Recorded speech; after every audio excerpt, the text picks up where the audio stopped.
Développer et s'aider son entreprise, voici un thème qui me paraît être ô combien surprenant dans une semaine qui normalement entreprend dans l'élan des consacrés à l'accompagnement des porteurs de projets, à accompagner celles et ceux qui ont envie de devenir chefs d'entreprise. Pourtant, cette année, les organisateurs ont décidé d'ouvrir le champ de cette semaine et de proposer également à celles et ceux qui sont déjà en activité, à celles et ceux qui ont déjà un commerce, qui sont déjà en profession libérale, qui sont déjà des artisans, de s'interroger sur la façon de développer leur entreprise, de la façon de, pourquoi pas s'interroger sur la façon de s'aider efficacement également son entreprise. L'un n'est pas antinomique avec l'autre, c'est l'ensemble de ces dispositifs qui créent en réalité une dynamique économique sur le territoire. Et c'est l'ensemble de ces facteurs, parfois de remise en question, parfois d'écoute de ce qui se fait tout autour de soi. C'est l'ensemble de ces analyses qui permettent finalement d'avancer, de progresser dans le domaine économique. Au quotidien, l'ensemble des acteurs du monde de l'entreprise sont accompagnés par les chambres consulaires. La chambre d'artisanat est présente ici bien, la chambre de métier de l'artisanat pour animer cette webconférence durant laquelle vous allez pouvoir, si vous le souhaitez, poser des questions, réagir. Un petit chat est à votre disposition juste à côté de moi, ici, sur la fenêtre vidéo. Vous pouvez également, si vous regardez cette émission en replay, profiter du petit bouton qu'il y a juste à côté pour vous adresser directement aux différents conseillers d'entreprise, aux différents spécialistes du monde de l'entreprise qui vont se succéder ici pendant quelques minutes pour parler de stratégie de pilotage de l'entreprise. Arnaud Mujica, je vais démarrer par vous. Vous ne me contredisez pas en disant finalement que du regard de la chambre de métier et de l'artisanat, mais d'une façon générale, du regard des chambres consulaires, il est nécessaire de parfois bousculer les idées, d'accompagner avec des remises en cause les chefs d'entreprise qui sont sur le territoire pour leur bien. Pas pour leur freiner, mais pour leur bien. Tout à fait, tout à fait. Le but du jeu, c'est effectivement qu'ils aient une écoute et qu'ils aient un intervenant supérieur et qui ne soit pas dans une problématique directe négative. Donc le but étant effectivement de les accompagner pour un avis supplémentaire et surtout positif pour qu'ils se développent. Chaque changement, qu'il soit interne, externe, induit ou fait subir parfois des modifications. Donc c'est important d'avoir des formes de jeu de regard et des conseillers comme vous qui avez peut-être une vision pas que spécifique à un secteur, mais sur l'ensemble de l'économie. C'est vrai. Toutes les visites qu'on fait nous permettent effectivement d'avoir une vision un peu plus large. Et chaque chef d'entreprise étant trop souvent esselé dans son entreprise, on essaye d'ouvrir un peu avec eux le champ des possibles. Et c'est un avis supplémentaire, comme je vous l'ai dit, qui pour eux, normalement, est là pour les aider. Ce pilotage, quelque part, de l'entreprise, cette remise en question, elle se fait tout au long de la vie de l'entreprise, parce qu'on va parler beaucoup création cette semaine, mais elle se fait également tout au long de la vie de l'entreprise, y compris pour anticiper la fameuse transmission dont on voit bien la pyramide des âges, qu'elle est un enjeu absolument primordial aujourd'hui. C'est certain, on a effectivement beaucoup de chefs d'entreprise qui arrivent à un certain âge et qui ont besoin effectivement de transmettre leur entreprise, qui s'y prennent des fois un tout petit peu en retard. Et le but du jeu étant effectivement de pouvoir avec eux parler de cette transmission en amont et pas au dernier moment. Et là aussi, accompagner les gens dans cette transmission dans le meilleur des cas possible pour la transmettre, mais pour que tout le monde y trouve son compte, le repreneur et celui qui transmet. Alors, on va parler des grands enjeux qui sont ceux du monde de l'entreprise aujourd'hui. La transition, évidemment, énergétique, environnementale, le capital humain dans quelques instants. Mais la première transition dans laquelle on est de plein pied, rentré depuis déjà de nombreuses années, c'est la transition digitale, la transition numérique, dont on a vu à quel point, avec la crise de la Covid-19, elle s'était accélérée et elle était aujourd'hui au cœur de tout le quotidien des entreprises. C'est clair, hein, effectivement, le Covid a fait booster, entre guillemets, la partie numérique dans les entreprises par rapport à la visibilité des entreprises et par rapport à tout ce qui est être présent vis-à-vis de ses clients et faire voir qu'ils existaient encore et qu'ils étaient proches des clients. Donc aujourd'hui, je pense qu'il est nécessaire effectivement d'avoir un accompagnement numérique avec des diagnostics, avec des préconisations. Le but du jeu pour l'entrepreneur aujourd'hui, c'est effectivement d'être visible sur Internet, mais maintenant, c'est aussi se servir des outils en interne. Et ça, pendant très longtemps, c'était on n'oppose pas la présence digitale à la présence évidemment physique. On essaie de démultiplier les canaux. Au-delà. Maintenant, ça va au-delà. C'est s'approprier les outils. Gagner en performance grâce à ces outils informatiques. Se servir des outils pour communiquer, c'est une chose, mais maintenant, c'est aussi s'en servir à l'interne pour l'entreprise et essayer de justement améliorer son process, et gagner du temps. Beaucoup de chefs d'entreprise se plaignent parce qu'ils n'ont pas assez de temps. Et il y a peut-être des outils numériques qui ne sont pas si compliqués que ça. Il faut démystifier beaucoup de choses avec eux. Et l'intérêt, c'est aussi d'échanger avec eux pour qu'ils essayent. Ah, mais il faut également trouver, me semble-t-il, les bons relais, les bons prestataires, les identifier, parce que dans tout ça, il y a des machines qui sont globalement les mêmes pour tout le monde, il y a des services qui sont partout répartis dans le monde de la même façon. Ce qui fait la différence, c'est l'accompagnement, la capacité de mise en œuvre, la capacité d'adaptabilité et de mise en place dans son entreprise. Tout à fait. Nous, on estime qu'il n'est pas important de vendre des solutions pour vendre des solutions, mais effectivement qu'elles soient adaptées aux entreprises que l'on a en face de nous. Et donc, on n'est pas du tout dans une optique de fournir toujours la même chose à toutes les entreprises, mais par contre, essayer effectivement de faire avec eux un petit plan d'action qui soit spécifique, individualisé et qui leur permette vraiment de franchir le cap. Je me permets d'être impertinent, Arnaud, mais ça veut dire que vous-même, enfin du moins vous-même, les collaborateurs, l'ensemble des conseillers d'entreprise, sont devenus des experts dans ce domaine, ou en tout cas que certains ont été fléchés pour être des experts dans ce domaine. On est effectivement un peu plus spécialisé, on a suivi pas mal de formations pour essayer d'être un peu plus pertinent, et aujourd'hui, les visites et les contre-visites nous permettent effectivement de voir les améliorations, les choses qui sont utilisées, qui sont utilisables, et oui, on essaye de se spécifier nous aussi, oui. Vous avez un état des lieux que vous proposez aux entreprises. Je suis artisan, là, j'ai envie je me pose des questions d'abord hein, sur ce développement et cette, capacité à investir dans le numérique. Je peux m'adresser à vous pour une espèce d'expertise gratuite? C'est ça, c'est gratuit. On est là pour faire un petit diagnostic. On a une trame qui effectivement balaye les différentes forces et faiblesses de l'entreprise par rapport au numérique. Et le but du jeu étant effectivement un plan d'action qui soit spécifique à l'entreprise.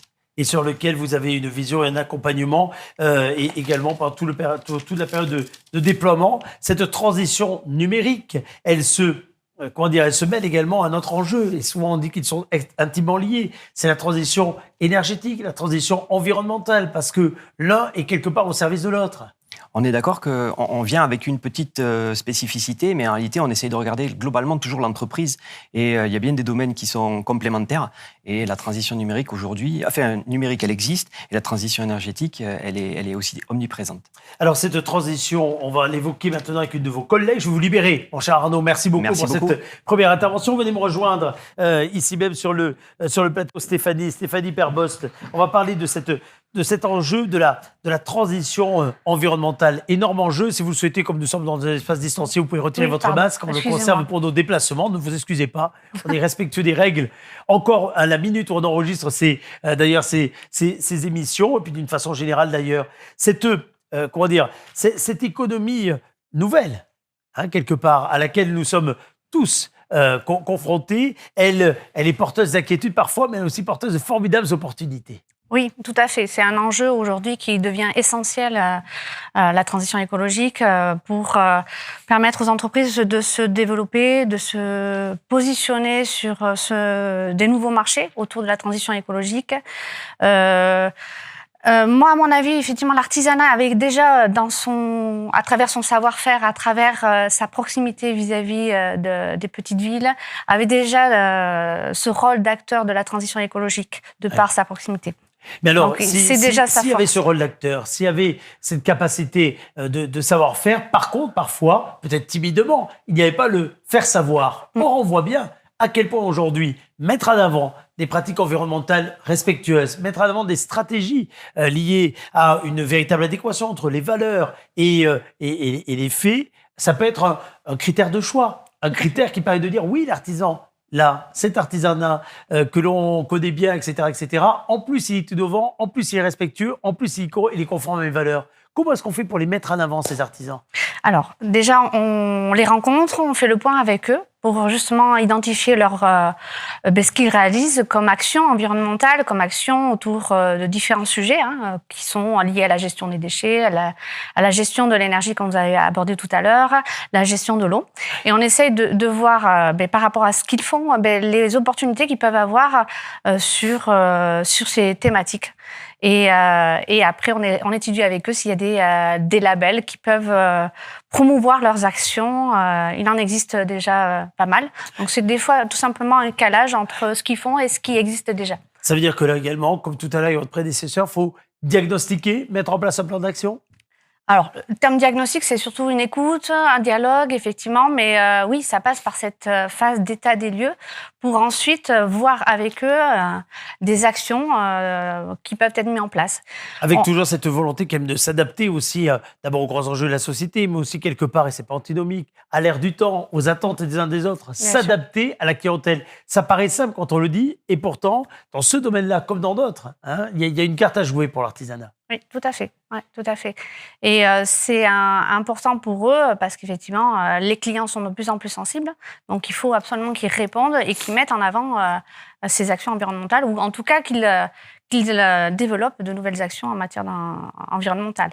Puisqu'on parle d'adaptation à la clientèle, il y a un fait auquel nous sommes tous, on le voit bien, confrontés, c'est aussi le vieillissement des uns des autres de la population avec d'extraordinaires enjeux. D'ailleurs, derrière la vie en société, mais au-delà, pour le monde économique, pour permettre finalement d'accompagner cette silver economy, hein, comme on l'appelle, dans ses besoins en matière de services, dans ses besoins en matière d'aménagement de son chez-soi, dans ses besoins en matière de logistique. Il y a un coup à jouer également là-dessus pour l'artisanat. Oui, certain.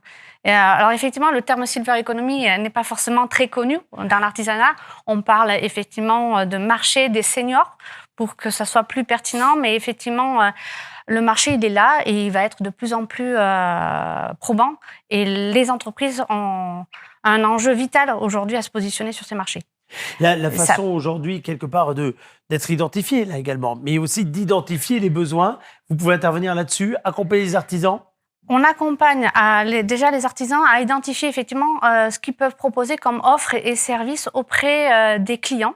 Par exemple, un artisan du bâtiment, lui rappeler son rôle de conseil pour aménager une salle de bain pour justement faire en sorte que la personne qui souhaite rester le plus longtemps possible dans son habitat puisse vivre dans de bonnes conditions et le plus longtemps possible. Donc après, voilà, la silver economy, ça touche tous les métiers. Ça peut toucher également des entreprises de l'alimentaire qui vont aménager des produits bien spécifiques. Absolument. Par rapport au diabète, par rapport à l'ostéoporose, où effectivement, il faut réfléchir à de nouveaux produits pour permettre à ces personnes-là de vivre un bien-être plus longtemps. Absolument. Alors pour cela, il faut accepter également de se remettre en question, dans le bon sens du terme, de se former tout au long de sa vie, qu'on soit dirigeant ou bien dans les principaux collaborateurs. Ce capital humain qui fait quand même la vertu première de l'artisanat. Hein, parce que l'artisanat, c'est une histoire de femmes, d'hommes. Ce sont des services rendus par des femmes, des hommes, quel que soit le secteur, hein, d'ailleurs. Il y en a beaucoup dans le domaine de l'artisanat, de la photographie au transport, en passant bien sûr par le bâtiment, j'en passe et des meilleurs, ça serait trop long de tous les citer. Le point commun de tout ça, c'est que c'est des savoir-faire développés par des femmes, par des hommes. Encore faut-il qu'on travaille à cette capacité à toujours finalement être à la pointe de son savoir-faire. C'est le sujet qu'on va évoquer avec deux de vos collègues. Merci beaucoup Stéphanie de nous avoir rejoints.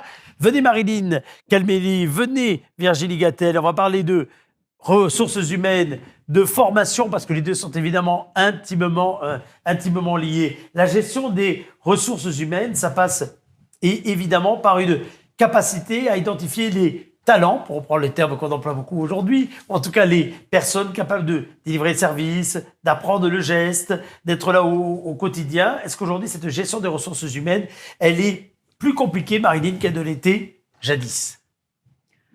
Plus compliqué, disons que c'est plus compliqué par rapport aux besoins en main-d'œuvre qui est grandissant. Donc, c'est vrai que le recrutement en soi, pour un artisan, ça peut être compliqué dans le sens où il est seul. Donc, il a besoin c'est nécessaire qu'il soit accompagné. Après, il se trouve confronté au manque de main-d'œuvre, au manque de personnes qualifiées. Donc, c'est indispensable pour lui d'être accompagné et je suis là pour ça. C'est intéressant parce qu'évidemment, dans des grosses entreprises, et pas que, on sait bien à quel point les postes de ressources humaines, les services de ressources humaines sont là pour, au quotidien, essayer d'anticiper les choses. Quand on est tout seul, ou en petit nombre, qu'on est sur un chantier, qu'on est dans des activités où il faut déjà sortir le produit, rendre le service, les ressources humaines à gérer, c'est aussi c'est souvent une vaste question qui parfois refroidit d'ailleurs. Tout à fait. Qui fait qu'on ne va pas profiter des aides, là, par exemple, pour les apprentis, pour passer le cap du premier salarié. Du premier salarié. C'est là que vous intervenez ? Alors, moi, j'interviens aussi bien je pars de la définition du profil avec l'artisan, le but étant de comprendre un petit peu dans quelles conditions il veut recruter. Est-ce que c'est la création d'un poste? Est-ce que c'est lié au départ d'un salarié? Est-ce que c'est un surcroît temporaire d'activité? Tout ça, c'est important de faire le point avec lui parce que de là dépendra le type de contrat, etc. Donc, on part de la définition du poste en passant par la diffusion de l'offre et puis ça peut aller jusqu'à l'intégration du salarié dans l'entreprise. Ah oui, carrément. Et puis j'imagine que ça passe également par tout ce qui est autour des affichages obligatoires, de tout ce qui est autour des déclarations préalables au recrutement ou autres, qui sont pour le coup, quand on n'a pas de salarié et qu'on doit en avoir des choses tout à fait inconnues.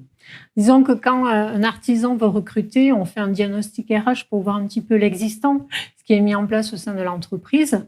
Et en fonction, on essaie de voir ce qui peut être mis en place à l'aide d'un plan d'action. Donc, tout ça déjà pour répondre à l'aspect réglementaire, donc voir si les fiches de poste existent, si il y a un document unique.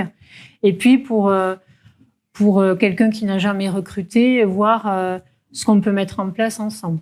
Alors, il y a le recrutement et puis il y a ensuite la capacité également à accompagner le parcours professionnel, la formation du salarié tout au long de sa vie professionnelle, de sa carrière dans l'entreprise. Virginie, se former les salariés tout au long de la vie, c'est important, d'autant plus que chaque artisan, chaque chef d'entreprise cotise pour cela. Oui, tout à fait. Alors, le domaine de la formation, c'est assez opaque. Il y a beaucoup de mises à jour, beaucoup de changements. Donc, il faut tout le temps être en veille. Et ça, les artisans n'ont pas forcément le temps de s'informer dessus. Donc, on est là pour justement leur permettre d'utiliser leur fonds formation. Que ce soit, donc là, je parle d'un chef d'entreprise artisanale, que ce soit au niveau de son compte formation, le CPF, le fameux CPF. Le fameux CPF, il faut d'abord créer son compte pour l'avoir. Il faut d'abord créer son compte, tout à fait. D'abord, il faut créer son compte. Voilà, avec les informations classiques et puis un numéro de sécurité sociale. Et ça nous permet de créer son compte. Et on a sur la page d'accueil directement le montant dont on peut bénéficier pour ces formations éligibles. Voilà. Il y a ensuite le conseil de la formation pour les formations non techniques. Voilà, donc le conseil d'information, ils ont 105 heures par an. Là, je vous parle à l'instant T, donc il y aura peut-être une mise à jour dans l'année. Des évolutions, mais en tout cas, sur le principe, il y a un volume d'heures par an. Exactement, voilà avec un taux horaire à 40 €. Donc, ça permet de se former justement sur toute l'année et d'avoir des formations qui vont répondre à leurs besoins et surtout aux besoins des clients. Et surtout, c'est important de le dire, des formations directement liées au métier. Voilà, donc ça, c'est les formations. Il peut y avoir des formations pour augmenter ses compétences. Voilà. Donc, pas une langue étrangère, blablabla, mais il peut y avoir aussi des choses liées au métier, à la technicité. Voilà, c'est ça. Il y a des fonds de formation pour des formations dites transversales. Donc, c'est ce dont on parlait tout à l'heure, le numérique, ou voilà, des langues étrangères, ou sur du commercial, de la comptabilité, des choses qui s'appliquent à n'importe quel corps de métier. Et il y a aussi donc des fonds de formation pour des formations techniques en lien avec le geste du métier pour toujours se perfectionner et être à la pointe de la technologie sur son métier. Alors, on le voit bien, que ce soit au niveau du capital humain, que ce soit au niveau également des transitions numériques, environnementales, des transitions liées à l'âge. Les défis sont grands, à la fois pour celles et ceux qui se lancent, celles et ceux qui se développent, celles et ceux qui pensent déjà à transmettre, parce que tout est lié, quelque part, tout est évidemment intimement lié. Vos conseillers chambres de métier et de l'artisanat sont à votre écoute, alors pas que cette semaine, tout au long de l'année, pour vous accompagner. Vous avez toujours un maillage territorial qui permet finalement de répondre au plus près. Et puis on l'a bien compris au travers de vos interventions également, dorénavant un maillage également sectoriel par grande spécialité. Ça n'empêche pas que quand un conseiller comme vous vous déplacez, vous diagnostiquez, vous vous arrêtez pas à un silo, un couloir, on est d'accord, vous regardez une vision globale des choses. Oui, c'est notre plus-value, c'est ça, on peut apporter des informations sur tous les domaines et généralement, il n'y a pas une seule question, l'artisan profite de se sentir accompagné pour poser toutes ces questions et donc c'est là où on a vraiment un intérêt pour le métier de l'artisanat. Absolument. Donc, n'hésitez pas à vous adresser à la Chambre de métier et de l'artisanat, comme d'ailleurs à l'ensemble des chambres consulaires qui organisent cette semaine, puisque c'est aussi une belle preuve de la capacité à mailler l'ensemble du territoire avec chacun ses portes d'entrée, certes, mais pour tous, une seule et même porte de sortie, l'accompagnement du monde économique, l'accompagnement de celles et ceux qui font véritablement les emplois, la dynamique économique, la dynamique des territoires. Vous, chers amis chefs d'entreprise, qui tout le long de cette semaine, allez être au cœur des préoccupations de ces web-séminaires. Rendez-vous demain pour, en direct à 13h, une rencontre avec un chat. Et puis tout le long de la semaine à 18h, si vous le souhaitez également, un autre thème développé. Tout cela avant de se donner, je vais y arriver. Rendez-vous vendredi pour une partie en présentiel, plus spécifiquement fléchée pour les porteurs de projets avec le réseau de celles et ceux qui accompagnent les futurs chefs d'entreprise. Mais si vous êtes déjà en activité, si vous posez des questions, ça va être l'occasion également de venir nous retrouver vendredi pour poser des questions, rencontrer des conseillers. Peut-être est-ce que vous n'avez pas pris cette habitude au fil des années. C'est le moment de changer des habitudes. Ça fait partie de la remise en question. Ça fait partie de cette capacité à innover dans le monde de l'artisanat et le monde de l'entreprise. Ne manque pas. Merci et à demain.